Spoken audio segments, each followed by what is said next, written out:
Hello and welcome to the class my dear students. तो आज हम बात करेंगे यूपी कांस्टेबल ST25 के डिस्कशन की। कैसे कैसे क्वेश्चन आए और किस तरीके से उनको बेस्ट सोल्यूशन दिया जा सकता है। तो आइए डिस्कस करते हैं। क्वेश्चन नंबर 76 से शुरू करते हैं। तो 76 क्वेश्चन आपके सामने है। क्या कहता है ये question? The greatest number which when subtracted from 850 gives a number exactly divisible bye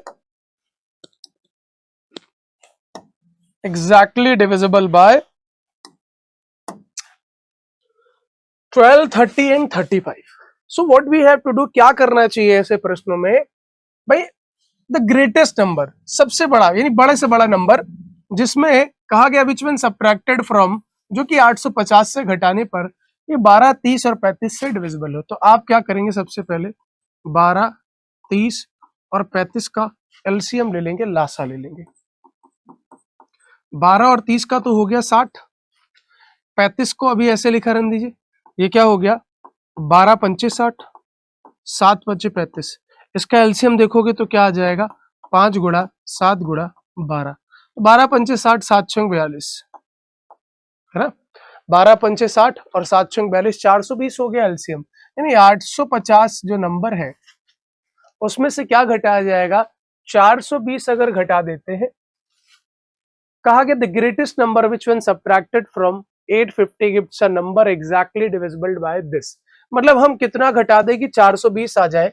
तो एक काम करें, सबसे पहले इसमें से 420 घटा के देखें। तो ये 0 हो गया, ये 3 हो गया, ये 4 हो गया। तो अगर आप 430 इसमें से घटा दोगे, 430 देखिए एग्जैक्टली विजिबल होगा।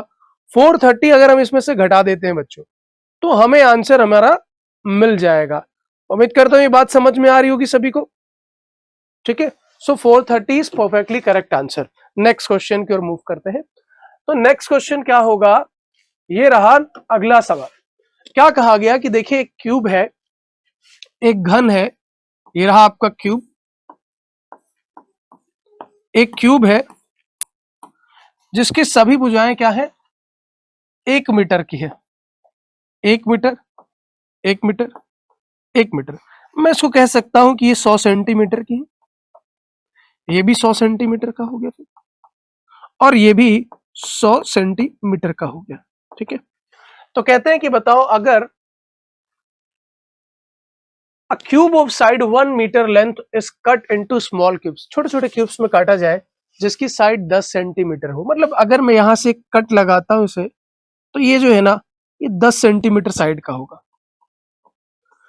तो अब ये छोटे छोटे 10 सेंटीमीटर वाले बनाने हैं, तो कितने बनेंगे? तो बहुत सीधा है, n इंटू 10 सेंटीमीटर वाले का वॉल्यूम, इसका वॉल्यूम क्या होता है? a cube.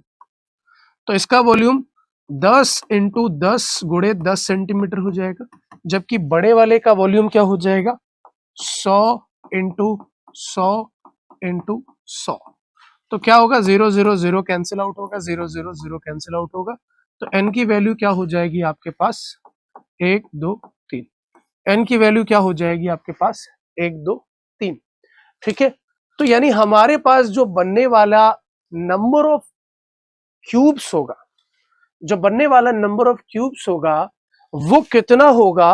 वो 1000 होगा। क्लियर है सभी को? साफ साफ दिखाई दे रहा आप लोगों को? ठीक है, चलिए नेक्स्ट क्वेश्चन की ओर मूव करेंगे। और अगला सवाल जो आपकी स्क्रीन पे होगा वो है ये 78 क्वेश्चन। कहा गया racing car going at an average speed of 108 kilometre per hour takes 15 minutes to complete a lap on a racing track. मतलब एक लैप को कंप्लीट करने में उसे क्या लगता है? 15 मिनट लगता है 108 की चाल से। तो लैप की दूरी, यानी ये मान लो ये डिस्टेंस है, तो ये डिस्टेंस कितनी हो गई?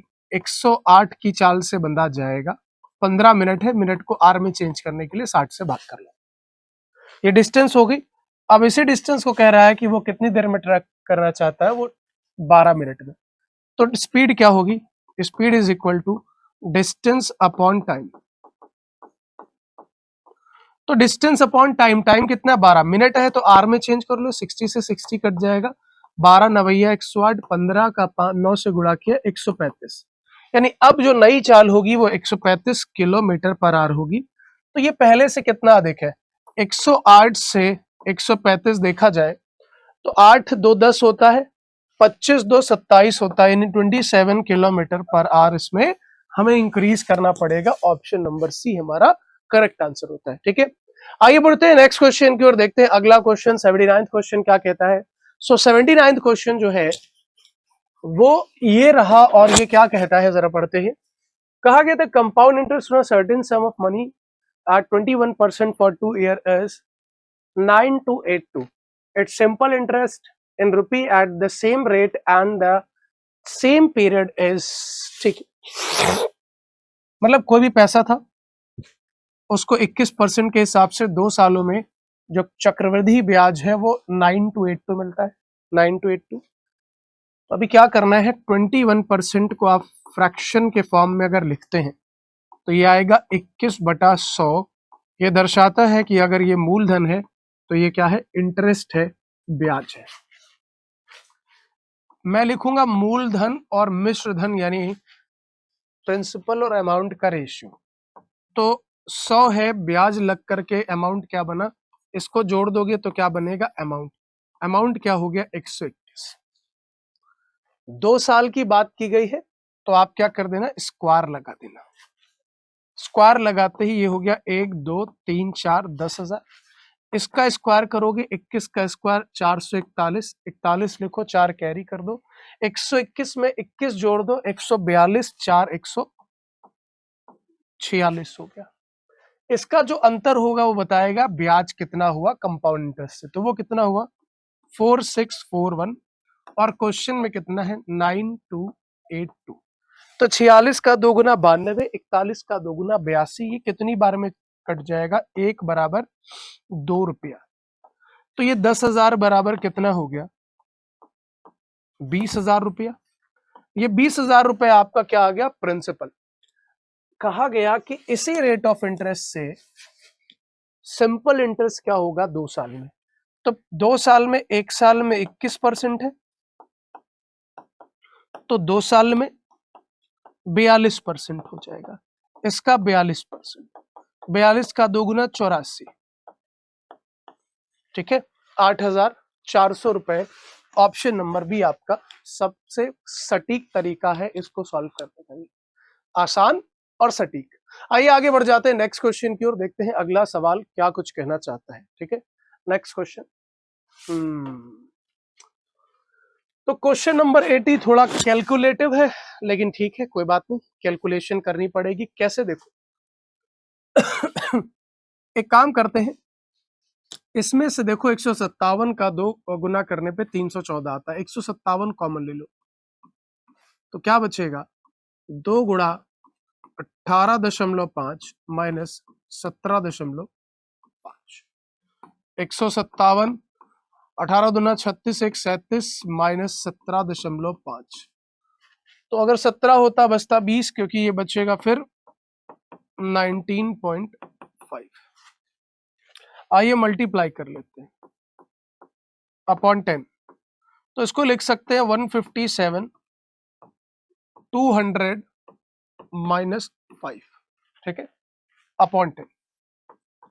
ठीक है, तो 157 का 2 गुना अभी आपने देखा वो क्या था, 314 माइनस 15 पचे 75, 7 पचे 35, 750 प्लस 35 785 भागे 10। 1400 में पहले आप 700 बाहर कर दो, बचेगा 700, 31,000 थोड़ा, तो आपने 1400 बाहर ले लेना है और उसमें से क्या करना है, 700 बाहर कर देना, या फिर आप इसमें से 1000 ले लो, तो ये 30,400 बचेगा। 785 बाहर करोगे, 215 वापस करना पड़ेगा, है ना। तो ये क्या हो जाएगा, 30,615 भागे 10, यानी 3061.5। 3061.5 ऑप्शन नंबर बी है, जो कि एकदम करेक्ट आंसर है। ठीक है, चलिए आगे बढ़ जाते हैं नेक्स्ट क्वेश्चन की ओर। क्वेश्चन नंबर 80 तक हम आ गए बड़ी आसानी से। नेक्स्ट क्वेश्चन की तरफ देखते हैं। तो अगला सवाल क्या कहता है, स्क्रीन पे है। कहा गया A and B can complete a piece of work in 15 days and 10 days respectively. They got a contract to complete the work for 7500, the share of B in the contracted money. तो देखते हैं हम सबसे पहले ए कितने दिन में काम करता है। तो अगर इफिशियंसी ऑफ ए, मान लो ए की क्षमता ए है और मैंने अगर उसकी 15 से गुणा कर दी तो क्षमता गुणे समय कहलाता है कुल कार्य यानी टोटल वर्क।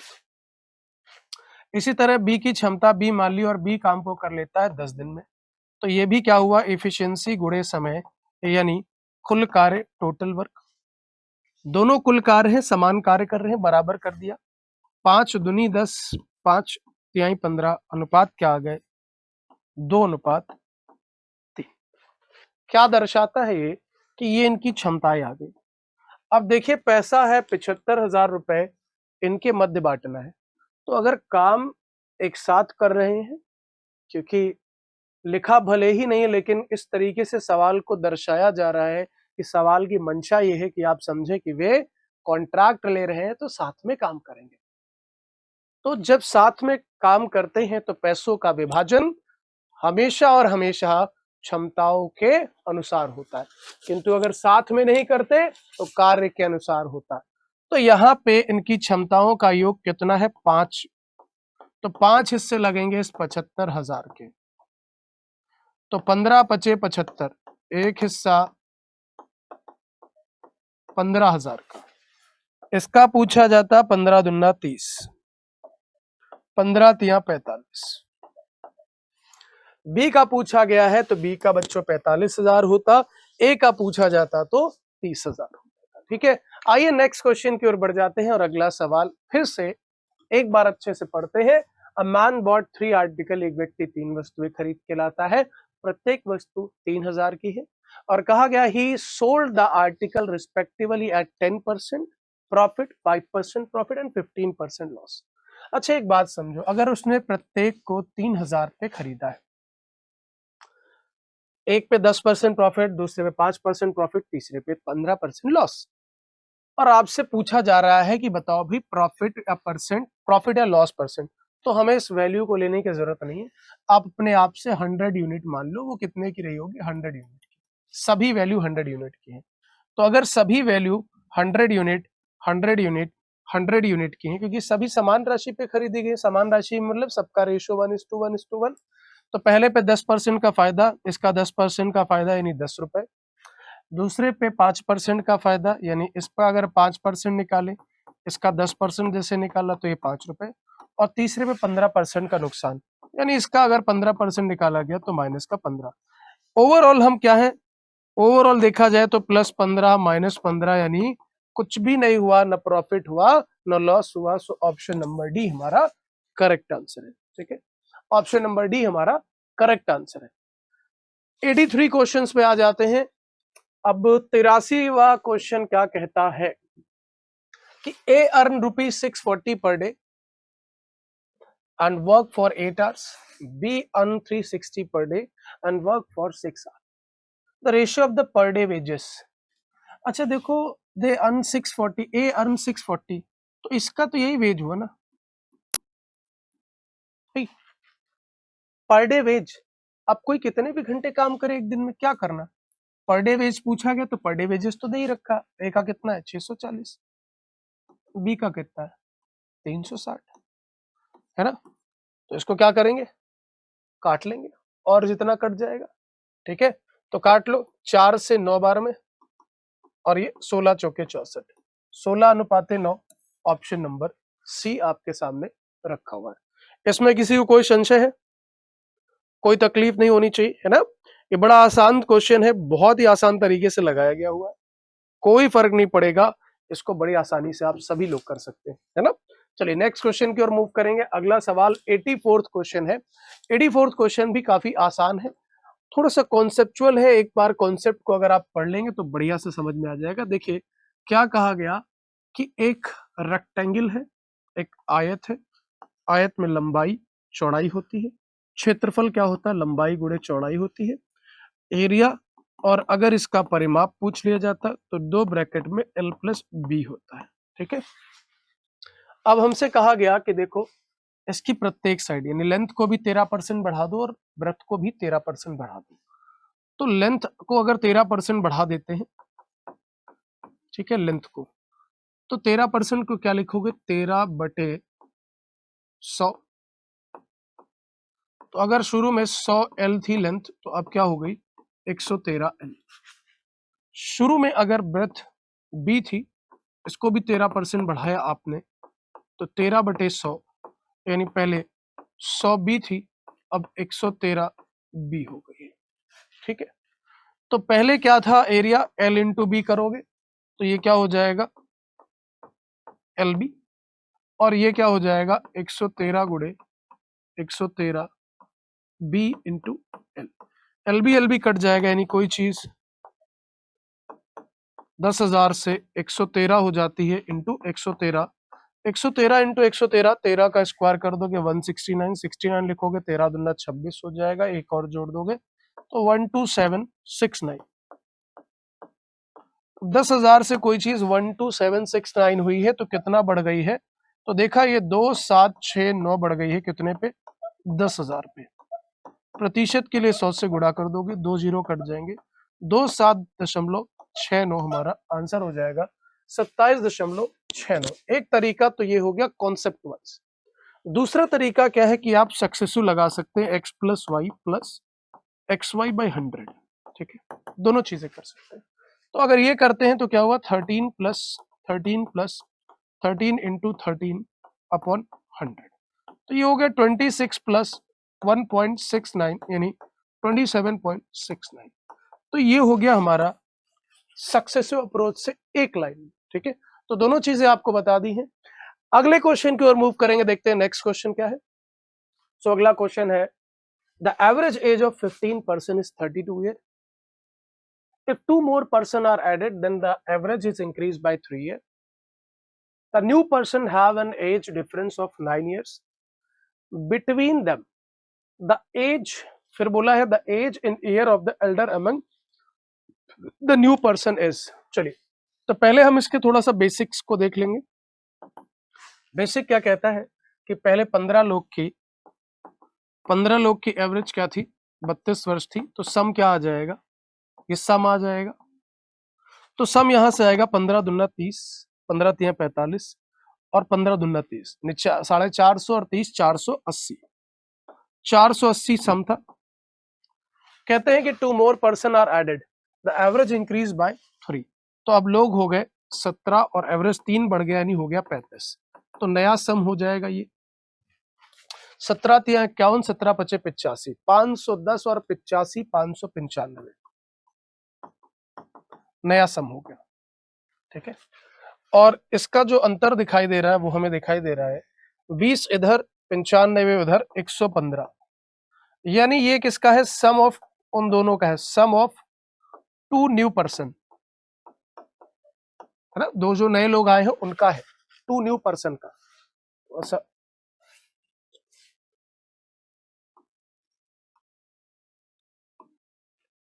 देखो, 2 न्यू पर्सन,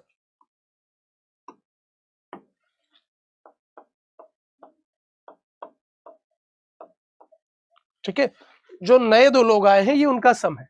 कहा गया उनमें से एक का, उनके उम्र का डिफरेंस जो है वो 9 वर्ष है। तो एक काम करो, सबसे पहले इसमें से 9 वर्ष बाहर कर दो, 9 वर्ष बाहर कर दोगे तो 106 वर्ष बचेगा, 106 को आधा आधा बांट दो, तो ये 53 और 53 बचेगा। जो बड़ा वाला है वो 9 वर्ष बड़ा होगा, तो 9 उसमें जोड़ दो, तो 9 3 12 होता है, ये 62 हो जाएगा। छोटा वाला 53 वर्ष का, बड़ा वाला 62 वर्ष का होगा। एक तरीका तो ये होगा। तो हमसे पूछा गया है एल्डर वन, वो 62 ईयर का होगा, ठीक है। क्या यही एक तरीका है? जी नहीं, इसको बड़ी आसानी से किया जा सकता है। दूसरा अप्रोच क्या होगा वो भी समझो। देखिए, जब बंदे आए हैं उनकी वजह से 3 वर्ष का इजाफा हो रहा है। कितने लोग पहले थे, 15, अब हो गए 17 लोग। 17 लोगों में 3 वर्ष का इजाफा, मतलब सभी के लिए ये 3 वर्ष एक्स्ट्रा लाएंगे। अपना तो 32 और 32 64 वर्ष लाएंगे ही लाएंगे, सबके लिए 3 वर्ष और एक्स्ट्रा लाएंगे, ताकि सबका क्या हो, एवरेज 3 बढ़ जाए। तो 17 तिया 51, यानी 51 और लेकर के आएंगे, 64 51 मिला करके 115 हो गया, ठीक है। 100 प्लस 15 यानी क्या कहोगे 115 हो गया। उसके बाद की कहानी बस इतनी सी है कि भाई 9 ज्यादा है तो 9 कम करो, तो आपको अननेसेसरली इतना मल्टीप्लिकेशन की आवश्यकता नहीं पड़ती है, सिर्फ क्वेश्चन को देख करके लगता है सवाल। चलिए 86 क्वेश्चन की बात करते हैं। The ratio between the speed of two train is 2:5. The first train runs 350 km in 5 hours. Then the sum of the speed of is this. देखिए स्पीड के रेशियो दे रखे हैं ए और बी के, है ना, 2 और 5 दे रखा है। तो the first train runs 350 kilometre in 5 hours. भाई 350 किलोमीटर 5 आवर्स है तो किलोमीटर पर आवर में जो स्पीड हो गई वो होगी 70। 2 बार में चला गया 5 दूनी 10 यानी 70 किलोमीटर पर आवर। और ये ए ट्रेन की बात कर रहा है, मेरे हिसाब से 2 यूनिट है, तो आप क्या कहोगे कि 2 यूनिट बराबर 70 kmph, तो 1 यूनिट बराबर 35 kmph, 1 यूनिट बराबर 35 kmph।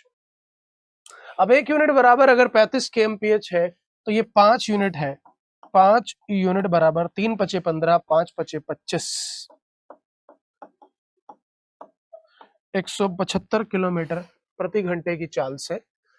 तो क्या पूछा है, if the first train is the ratio between the two trains is 2:5, if the first train runs 350 kilometer in 5 hours, तो 5 दूनी 10 हो गया, या कह सकते हो डायरेक्टली 5 सते 35, तो यहाँ 70 kilometre per hour. Then the sum of the speed पूछा है, तो सम अगर पूछा है तो सम के लिए हम क्या करेंगे, 175 इसकी हो गई, है ना, और प्लस ऊपर वाले की 70 हो गई, ऊपर वाले की 70 हो गई, 714 हो जाता है 245। 245 का है option number kilometre per hour. ठीक है, चलिए नेक्स्ट। ओके, क्या कहा गया, the sum of the salaries of A and B together, the sum of the salaries of A and B together is 43,000।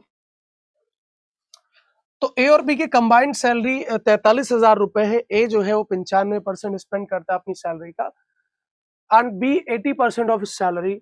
If now their savings are the same, what is the B salary. देखो A और B की salary का together मिला के कितना है, 43,000 रुपए है। ए 95% स्पेंड करता है, तो ए अगर 95% स्पेंड कर देगा तो सिर्फ 5% इसका सेव होएगा, जबकि बी अपनी सैलरी का 80% स्पेंड कर देगा तो 20% सेव होएगा। ठीक है, if now their savings are the same, मतलब ए की इनकम अगर ए मानो तो उसका 5% बराबर कह रहा है बी की इनकम अगर बी मानी गई वो 20% की, तो ये रेशियोज बनेंगे 5 एकम 5, 5 चौको 20, रेशियोज बने 4:1। मतलब ए की तनख्वाह ए मानी थी, बी की तनख्वाह बी मानी थी, तो उनके तनख्वाह के रेशियो आए 4 और 1। मतलब मेरे हिसाब से इनकी कंबाइंड इनकम का सम है 5 यूनिट। पूछा गया है बी की सैलरी क्या होगी, तो 5 यूनिट को बराबर कर दीजिए 43,000 के। तो अगर 5 से काट दे तो ये 100 चला जाता 20 बार में, 43 का 2 गुना 86 हो जाता 8,600 1 यूनिट की वैल्यू। तो पूछा गया है बी की वैल्यू, और बी की वैल्यू कितनी है, 1 यूनिट है, मतलब 8,600 हमारा सही आंसर हो जाएगा, option number D. I hope बात बहुत अच्छे से क्लियर हो रही होगी। नेक्स्ट क्वेश्चन की ओर चलेंगे, अगला क्वेश्चन देखते हैं। ओके, अगले क्वेश्चन में क्या कहा गया है, इसमें कहा गया 2 numbers are in the ratio 3:4, यानी 2 संख्याएं के अनुपात 3 और 4 है। On increasing each number by 30 the ratio become 9:10। तो वो नंबर क्या होंगे। तो अगर मैं इसको बेसिक मेथड से देखूं तो बेसिक मेथड तो ये कहता है कि भाई एक नंबर 3 और दूसरा नंबर 4 है, यानी अगर ये 3x है, ये 4x है, इसको प्रत्येक को 30-30 बढ़ा दो, तो इसको भी 30 बढ़ाओ, इसको भी 30 बढ़ाओ, तो जो नए रेशियो बन रहे हैं ना, मेरे हिसाब से ये होने चाहिए। और क्वेश्चन में नए रेशियो 9:10 हो गए। इक्वेट करोगे, क्रॉस मल्टीप्लाई करोगे तो ये हो जाएगा 30x प्लस 300 बराबर 36x प्लस 270। तो इसको उधर ले जाओगे, हो जाएगा 6x बचेगा, इसको उधर लाओगे तो बचेगा 30। x की वैल्यू क्या हो गई? 5। x की वैल्यू 5 हो गई, तो शुरू में क्या था? 3x और 4x, 3 5 15, 5 चौके 20। ठीक है, तो हमारे पास 15 और 20 करेक्ट आंसर होंगे। अच्छा, एक और तरीका है। अच्छा, दूसरा तरीका क्या है? देखो, वो दूसरा तरीका है कि आप ये जानते हैं कि शुरू में जो वैल्यू है वो 3:4 के रेशियो में होगी, तो हमारा जो पहला नंबर होगा आंसर में वो 3 का मल्टीपल होगा और दूसरा 4 का मल्टीपल होगा। तो यहां हमने देखा ये तो सब में फॉलो कर रहा है। तो अब क्या होगा कि हम तुरंत देखेंगे कि 30 जोड़ करके कौन सी ऐसी वैल्यू है जो सेटिस्फाई कर जाएगी। तो मान लो मैंने जोड़ा कि 30 प्लस 15 होता है 45, 30 प्लस 20 कितना होता है? 50। इसके रेशियो देखें तो 5 9 45, 5 धाम 50। इस तरीके से आप हिट एंड ट्रायल भी यूज कर सकते हैं। ठीक है, इस तरीके से आप हिट एंड ट्रायल भी यूज कर सकते हो और क्रॉस प्रोडक्ट भी यूज कर सकते हैं। देखो 3 और 4 था, बाद में क्या हो गया? 9 और 10 हो गया। क्या जोड़ा गया? 30। 30 जोड़ा गया यहाँ भी और 30 जोड़ा गया यहाँ भी। तो आप देख सकते हैं यहाँ पे कितना प्लस हुआ है? 6। यहाँ पे कितना प्लस हुआ है? 6। तो इसका मतलब जब कभी भी बराबर वैल्यूज ऐड हो रही होती हैं तो आप डायरेक्ट क्या कहते हो, और यहाँ दोनों में जो एडिशन है वो भी इक्वल हो रहा होता है, तो आप इसको और इसको इक्वेट कर देते हो। यानी 6 बराबर डायरेक्ट 30 लिखोगे, 1 का मान क्या हो जाएगा? 5। तो 3 का मान 15 और 4 का मान 20। एक ये भी तरीका है। ठीक है, जल्दी हो जाएगा। बस आपने ध्यान रखना है इस चीज में कि यहाँ पे और यहाँ बराबर इंक्रीमेंट हो रहा हो। ऐसा नहीं कि यहाँ +6 हो रहा है, यहाँ -6 तो नहीं लगेगा। दोनों में प्लस हो रहा हो या दोनों में माइनस, और यहाँ पे दोनों में ऐड या सब्ट्रैक्ट हो रहा हो, इक्वल चीज, तब ये एप्लीकेबल है। चलिए नेक्स्ट। So next question. अब इसमें क्या कहा जाता है कि देखो 2 pipes can fill a tank in 3 hours and 4 hours। ठीक है, 2 पाइप एक टंकी को क्रमशः 3 घंटे और 4 घंटे में भर सकते हैं। ठीक है, tank in 3 hours and 4 hours respectively and a waste pipe can empty in 2 hours। ठीक है, और एक बेकार पाइप, वेस्ट पाइप का मतलब है, बेकार पाइप का मतलब है जिससे पानी बाहर निकल रहा है। ठीक है, 2 घंटे में खाली कर सकता है। ये तीनों पाइप खुले रखें तो टंकी भर जाएगी कितनी देर में? तो देखो, एक मान लेते हैं नल ए है जो कि 3 घंटे में भर सकता है, प्लस बताता है भरने वाला है। दूसरा नल बी है जो कि 4 घंटे में भर सकता है, और तीसरा नल सी है जो कि खाली करने वाला है, वो 2 घंटे में खाली कर देगा। एलसीएम ले लोगे आप सभी लोग का तो कितना आ जाएगा? 12, 3 चौक 12, 4 3 12, 2 छंगे 12। ठीक है, ये होगा अगर इसको आपने कैपेसिटी को माना 12 यूनिट है, कैपेसिटी अगर 12 यूनिट है तो ये हो जाएगा यूनिट पर आर, ये भी यूनिट पर आर, और ये भी यूनिट पर आर हो जाएगा। अब आप ध्यान देंगे, देखिए ये सब भरने वाले हैं और ये खाली करने वाला है। सभी को एक साथ चलाओगे तो 4 3 7, 7 में से 6 निकल गया, सिर्फ 1 यूनिट पर आर से भरेगा। इन सभी को साथ में चलाओगे तो a प्लस बी माइनस सी अगर साथ में चल गए तो कैपेसिटी कितनी? 12, एक साथ चलने पे 1 यूनिट, यानी 12 घंटे में इसको भर के रफा दफा करेंगे। ठीक है, चलिए आगे बढ़ते हैं नेक्स्ट क्वेश्चन की ओर।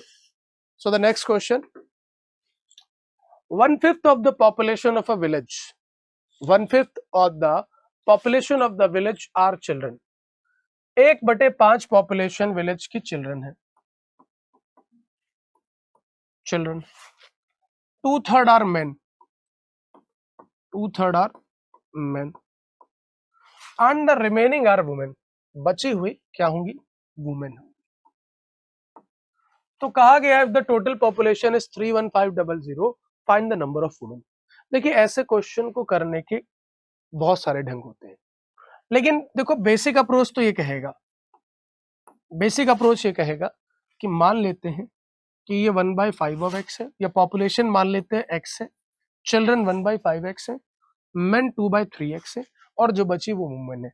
तो क्या हुआ कि एक्स में से घटाएंगे क्या, 1/5 of x plus 2/3 of x, ठीक है। तो ये क्या हो जाएगा, 5 3 15 हो जाएगा, 3 और 2 5, मतलब 3 इधर हो जाएगा और 5 दूनी 10 यानी 13 एक्स। इसको सॉल्व करोगे तो क्या आ जाएगा, 2x/15, ये क्या हो जाएंगी वुमेन, ठीक। अब ये आपका जो सम है वो x है, x की वैल्यू कितनी है, x की वैल्यू आपने मानी थी 31500। तो आपसे पूछा गया कितनी महिलाएं हैं, तो यहाँ पे उसको आप लिखोगे 31500 इंटू 2/50। तो 15 दूना 30, ये 31 बार में चला जाएगा, ठीक है। ये कितनी बार में चला जाएगा, 15 दूना 30, तो 20 बार में, एक मिनट 31 लिख दिया मैंने गलती से, 15 दूना 30, 21 बार में चला जाएगा बच्चों, ये 21 और 00, ठीक है। तो 21 का 2 गुना क्या लिखते हो आप, 4200। तो 4200 आपका उत्तर संख्या सी है। एक तरीका ये था। दूसरा तरीका ये है कि जब आपसे कहा गया तो चिल्ड्रन जैसे 1/5 है, मेन आपके पास 2/3 है, आप तुरंत क्या करोगे, इस डिनोमिनेटर का एलसीएम ले लोगे, कितना आया 15, इसको मान लोगे टोटल। तो अगर 15 टोटल होते तो टोटल का 1/5 15 का कितना हो गया 3, 2/3 15 का क्या हो गया 10, तो 10 और 3 13 निकल गए, बचे कितने 2। तो ये हो गया चाइल्ड मैन और ये वुमेन, ये क्या है वुमेन। अब मैं क्या करूंगा, 15 को इक्वेट कर दूंगा, यहाँ पे पॉपुलेशन कितनी है 31500, एक यूनिट की वैल्यू सॉल्व करके वहां मिली थी 2100, और डायरेक्टली 2100 का 2 से गुणा कर दूंगा, तो क्या आ जाएगा 4200, ठीक है। तो क्या आ जाएगा 4200,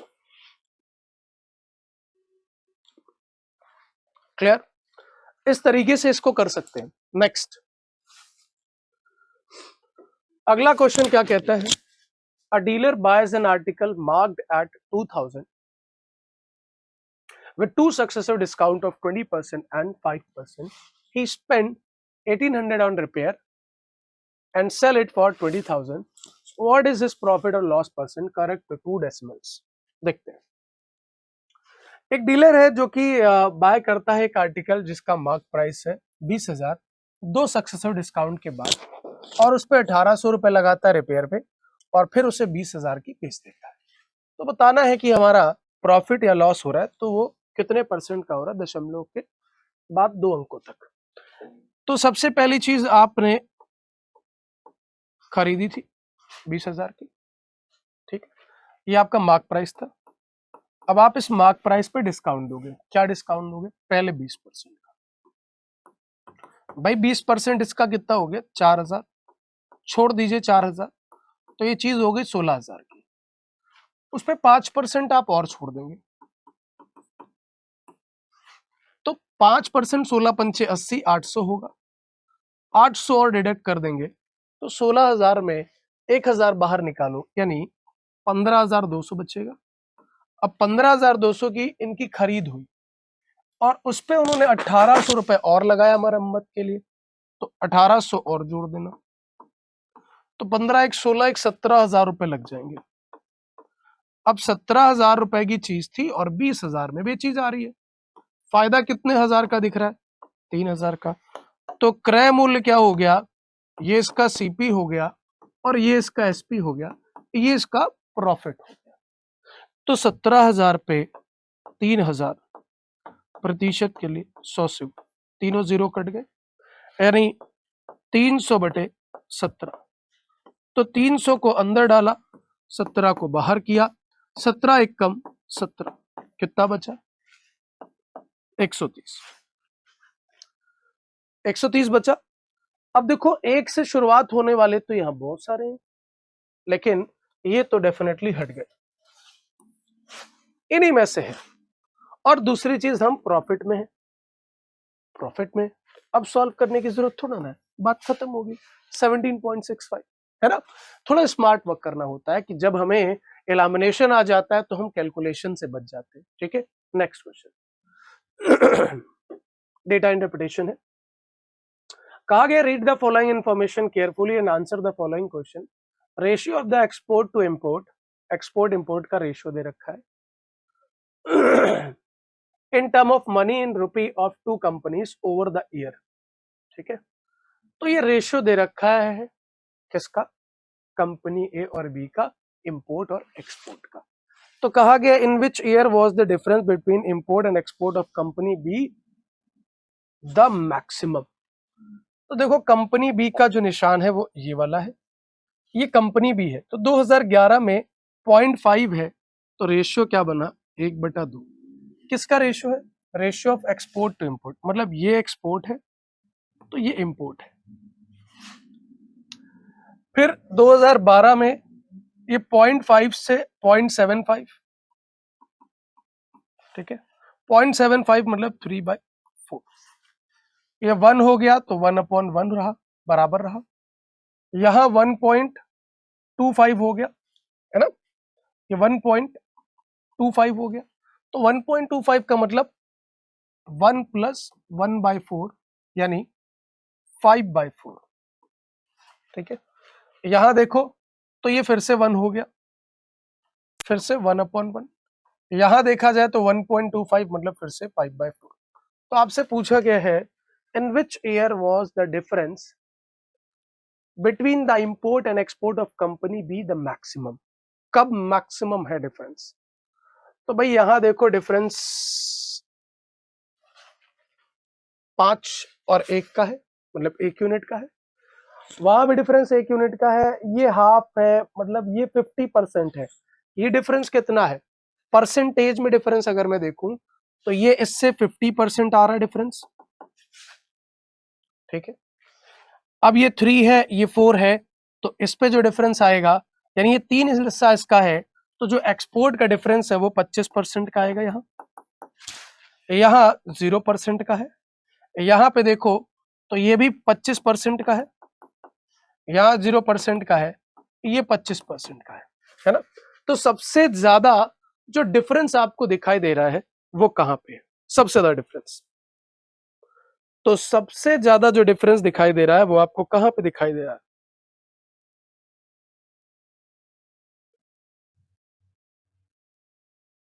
तो सबसे ज्यादा जो डिफरेंस है वो दिखाई दे रहा है हमें 2000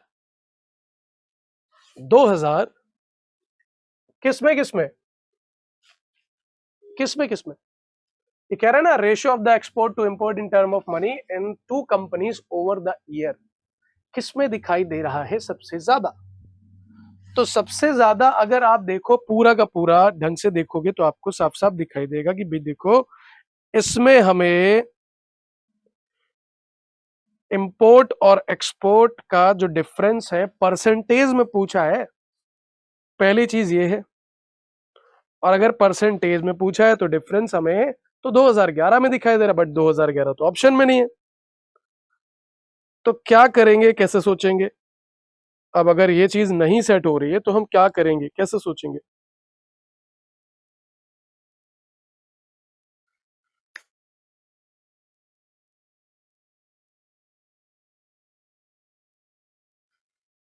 किस तरीके से टैकल किया जाएगा फिर तो ये, चलिए ओके। तो इस तरीके से अगर क्वेश्चन आता है तो मैं तो कहूंगा 50% होना चाहिए। हुँ? अब इन्होंने ऑप्शन में दिया 2014 2016, 2014 2016 में तो 25% का डिफरेंस है। यहां आपने देखा तो क्या डिफरेंस है, 50% का डिफरेंस है। परसेंटेज में पूछा जाएगा तो ये बातें हो गई। ठीक है, तो यहां पे होना चाहिए था 2014, इस हिसाब 2011, इस हिसाब से 2011 होना चाहिए था। अगला क्वेश्चन देख लेते हैं। अगले क्वेश्चन में कहा गया for company B in how many of given year were export more than the import, export more than the import है। पहले वाले में क्या पूछा गया था, in which year was the difference between import and export of company B the maximum. और हमें जब रेशियो दे रखा होता है तो रेशियो यही दर्शाता है कि अगर ये 1 है, ये 2 है, ये 3 है, ये 4 है, ठीक है। अब डिफरेंस की बात पूछी गई और किसके रिस्पेक्ट में पूछी गई, तो in which year the difference between the import and export of company B the maximum. तो रिस्पेक्ट के ऊपर है बेटा, रिस्पेक्ट के हिसाब से 50 करेक्ट आंसर हो जाएगा। इसमें देखते हैं तो क्या कहा गया, for company B in how many of the given year were export more than the import. Company B में कितने वर्षों में ऐसा होता है जो एक्सपोर्ट ज्यादा है इंपोर्ट, तो ऊपर हमारा एक्सपोर्ट आएगा 0.5 मतलब 1/2, यहां आपने देखा था ये तो 0.75 मतलब 3/4 हो गया, ठीक है। 0.75 हो गया मतलब 3/4 हो गया, ठीक है। और 13 में देखो तो ये भी 1 हो गया, कोई मतलब नहीं। ये क्या हो गया, यहां देखो 1 से ज्यादा निकल रहा है, यहां भी 1 से ज्यादा निकल रहा है, मतलब 14 और 16 कितने वर्षों में, 2 वर्षों में ऐसा हो जाएगा, ठीक है। तो इन 2 वर्षों में हमारा ये करेक्ट आंसर होगा, ठीक है। यानी कितने वर्षों में, 2 वर्षों में। कान भी डिटरमाइन कर दो, कोई मतलब ही नहीं है ना। रेशियो का मतलब क्या कह रहा है कि इंपोर्ट कितना हुआ और एक्सपोर्ट कितना हुआ। आई बात समझ में, ठीक है। तो आज के लिए हमने सारे के सारे क्वेश्चन कंप्लीट कर लिए।